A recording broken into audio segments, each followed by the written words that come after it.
Hello student,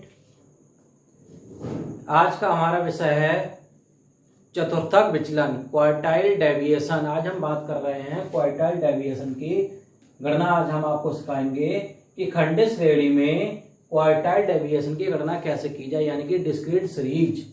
ठीक है, इसमें गणना कैसे करनी है। लास्ट लेक्चर में हमने आपको सिखाया था कि व्यक्तिगत श्रेणी इंडिविजुअल सीरीज में क्वार्टाइल डेविएशन की गणना कैसे की जाएगी, कैसे उसकी कैलकुलेशन करना है।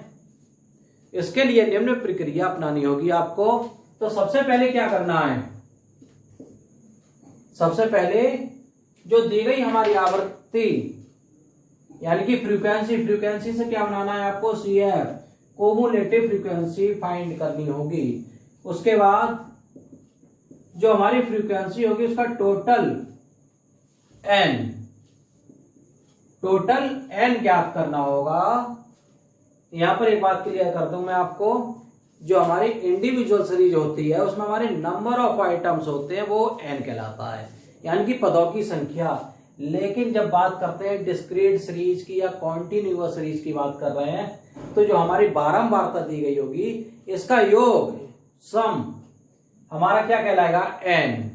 इसको हम इसमें भी लिख सकते हैं ऐसे, सिग्मा f, यानी कि बारंबारता का योग। अगर ऐसे लिखो तो भी सही है, ऐसे लिखो तो भी सही है। ठीक, अब क्या करना है, फॉर्मूला का प्रयोग करेंगे। अब हम सबसे पहले हम फर्स्ट क्वार्टाइल फाइंड करेंगे।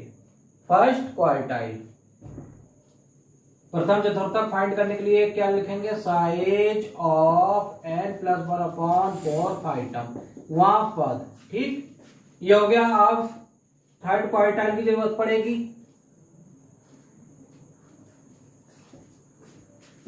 साइज ऑफ 3n+1/4 आइटम, वहां पद। जो हमारा ये फर्स्ट क्वार्टाइल है इसके नीचे 25% मूल्य होते हैं, और जो हमारा थर्ड क्वार्टाइल है इसके नीचे 75% मूल्य होते हैं।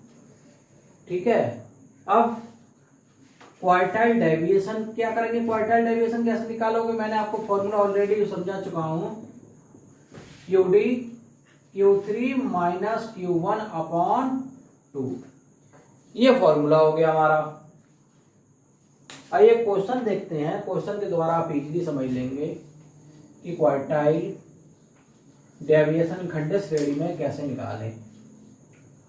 खंडित श्रेणी के बारे में एक बात और क्लियर हो जाए। यहाँ पर अगर कभी पेपर में लिख कर आए कि व्यवस्थित आंकड़ों से समांतर माध्य की गणना करो। व्यवस्थित आंकड़ों का मतलब है, यहाँ पर आपसे बात कही जा रही है, या तो क्वेश्चन होगा आपका डिस्क्रीट सीरीज में या फिर होगा कॉन्टिन्यूअस सीरीज में। इंडिविजुअल सीरीज के जो आंकड़े होते हैं वो अव्यवस्थित होते हैं, अनग्रुप्ड होते हैं, लेकिन डिस्क्रीट सीरीज और कॉन्टिन्यूअस सीरीज के जो आंकड़े होंगे, डाटा होगा, वो ग्रुप्ड होगा। ठीक है, पहचान मैं आपको ऑलरेडी बता चुका हूं समांतर माध्य वाले क्वेश्चनों की। डिस्क्रीट सीरीज की पहचान हम कैसे करेंगे एक बार फिर मैं क्लियर कर दूं। यहां पर पद यानी कि आइटम x दिए गए होंगे और उनकी आवृत्तियां f दी गई होती हैं। तो एक क्वेश्चन के द्वारा आप आसानी से समझ जाएंगे। आइए क्वेश्चन पर आते हैं। आप find quartile deviation bye given series. Quartile deviation होता है, क्या होता है, या क्वार्टाइल क्या है, मैं आपको लास्ट लेक्चर में क्लियर कर चुका हूं, इसकी थ्योरी समझा चुका हूं। ठीक है, ये हमारे x हो गए, f हो गए, ये क्वेश्चन हमें दिया गया है।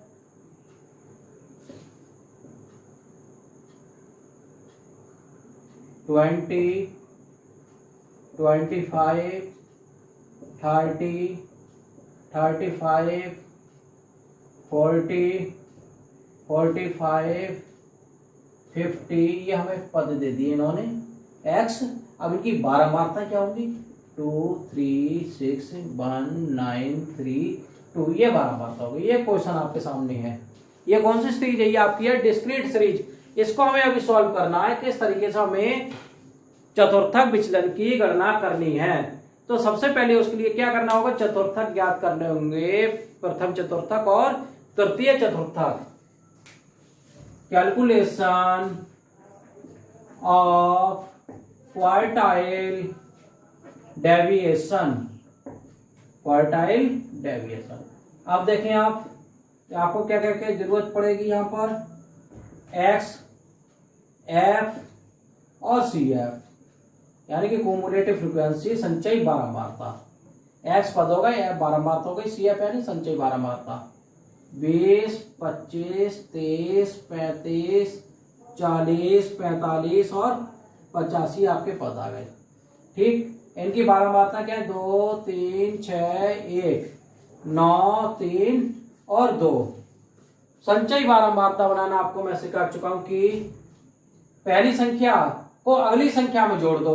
देखो इसके पहले तो कुछ है ही नहीं, तो इसको सीधे 2 लिख देते हैं, यानी कि 0 मान लो उसके पहले 2 आ गया। अब 2 में अगली संख्या जोड़ो 3, 2, 3, 5, 5 में 6 जोड़े 11, 11 में 1 जोड़े 12, 12 में 9 जोड़े 21, 21 में 3 जोड़े 24 और 24 में 2 जोड़े 26। n बराबर, देखो जो टोटल यहाँ आएगा ना, वही टोटल इसका होगा, वही टोटल इसका होगा, क्योंकि हम लाए तो इसी के द्वारा है। एक बार हम और समझ लें इसको, संख्या पहली संख्या में दूसरी संख्या जोड़ते जाओ, संचयी बारंबारता बन जाएगी, यानी कि संचयी बारंबारता इस तरीके से ऐसा बढ़ती चली जाएगी ऊपर के लिए। ठीक है, कि 2 और 3 5, 5, 6, 11, 11 और 1 12, 12, 9 21, 21 3 24, 24 और 2 26। n बराबर टोटल कितना हो गया, 26। इसका टोटल कितना हो जाएगा, चलो ऐसे जोड़ लो, 3, 2, 5, 6, 11 और 1 12, 12 और 9 21, 3 24 और 2 26। ठीक, ये हो गई हमारी, क्या निकल के आ गई, यहाँ पर हमारी ये n निकल के आ गया। अब क्या करेंगे, फॉर्मूला लगाएंगे, प्रथम चतुर्थक साइज ऑफ n+1/4 आइटम, वहां पद n की वैल्यू कितनी है, 26 + 1/4 आइटम, वहां पद। ठीक है भाई, अब क्या करेंगे, 27/4 यानी कि 4 से इसको भाग कर दो, 4 से 24 पॉइंट लगा दिया, कितने बच गए, यहाँ बचे थे हमारे 3 में भाग नहीं जाएगा, हमने पॉइंट लगाया और 0 बढ़ा दिया। ठीक है, 4 सत्ते 28 और 4 5 कितने बच गए, अब यहाँ 2, 4 पंजे 20। ये प्रथम चतुर्थक, ये देखो ये आइटम आ गया। ठीक है, वह पद आ गया। अब ध्यान से देखना, ये वाला पद आया यहाँ पर। ठीक है, अब ये देखो ये वाला पद किसमें लाई कर रहा है, किसमें, किस पद में लाई कर रहा है, यानी कि किस पद के अंतर्गत यहाँ पर ये पद आएगा। तो ऐसी कंडीशन में आपको क्या करना है, क्या करेंगे ऐसी कंडीशन में, जैसे हम माध्यिका निकालते हैं उसी तरीके से इस क्वेश्चन को आपको सॉल्व करना है। तो हम लिखेंगे विच लाइज इन CF में लाई कर रहा है 6.75। ये देखो 11 में लाई कर रहा है, 11वें पद में लाइन CF 11। सो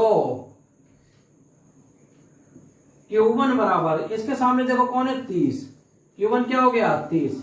ठीक है, क्या हो गया, 30 हो गया, इसके सामने क्वार्टाइल हो गया। अब आगे आ जाओ आप, नेक्स्ट अब हमें चाहिए Q3 थर्ड क्वार्टाइल। तो थर्ड क्वार्टाइल 3n+1/4 आइटम हो गया हमारा यहाँ पे। ठीक है, साइज ऑफ लिख दो चाहे। ठीक, अब क्या हो जाएगा, n+1/4 की वैल्यू कितनी आई है, 6.75 आई है, 3 × 6.75। ठीक, अब क्या करना है, यहां पर देखो 3 5 जा 15, 1 कैरी, 3 7 जा 21 और 1 22 हो गए, कितने कैरी 2, 3 6 जा 18 और 2